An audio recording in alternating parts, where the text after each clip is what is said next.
Shalom, perkenalkan nama saya Agnesia Stefani Sumblayuk, NIM 219511002, kelas A, Fakultas Teologi.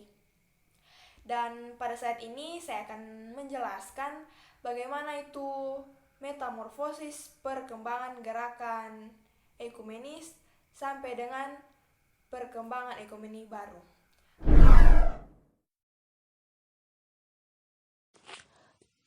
Pemahaman tentang definisi ekumene atau oikumene berasal dari bahasa Yunani oikos atau rumah dan mene tinggal, sehingga yang berarti rumah yang ditinggali atau dunia yang didiami.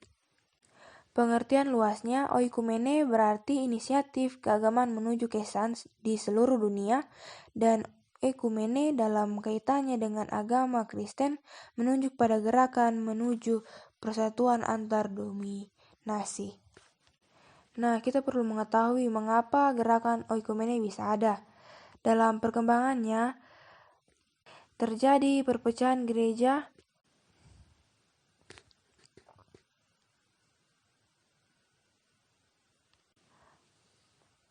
dan muncullah gerakan yang mencoba mengusahakan persatuan gereja, di mana gerakan ini berpangkal dari kerjasama badan-badan pekabaran Injil sedunia, yang kemudian diadakan konferensi pekabaran Injil di Edinburgh tahun 1910.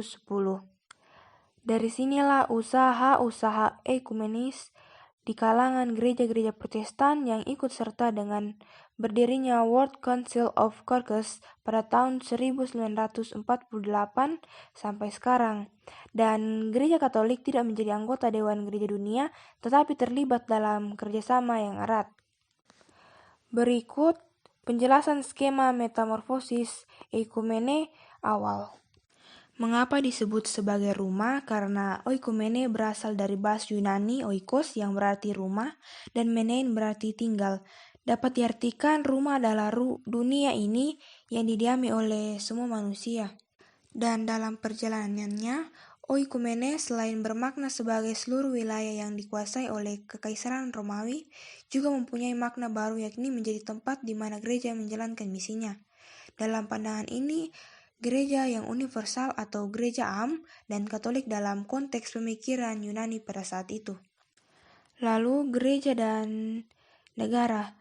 Berbicara hubungan gereja dan negara, dalam hubungan ini terjadi istilah perselingkuhan antara gereja dan negara, di mana keduanya memiliki ketergantungan satu sama lain, di mana negara mendapat akses untuk memperluas wilayah dan agama mendapat akses dalam urusan negara, dan agama mendapat bantuan finansial.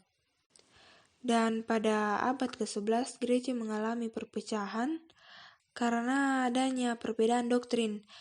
Dalam sejarah gereja terjadi skisma besar antara dua kubu Kristen Timur dan Barat, yang mana gereja Timur dikenal dengan gereja Timur Ortodoks, sedangkan gereja Barat yang tetap dikenal sebagai gereja Katolik. Karena terjadi akumulasi keadaan yang kurang harmonis antara kedua gereja. Dalam pemahaman baru oikumene, ketika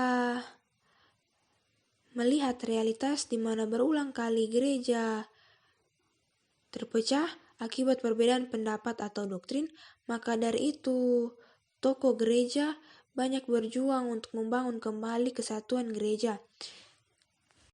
Usaha inilah yang disebut ekumenisme. Pun bertumbuh semangat ekumenis dan Katolik baru terlibat secara resmi dan tercatat dalam gerakan ekumene setelah Vatikan II.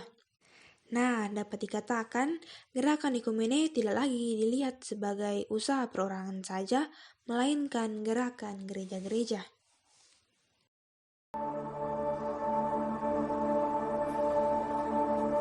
You are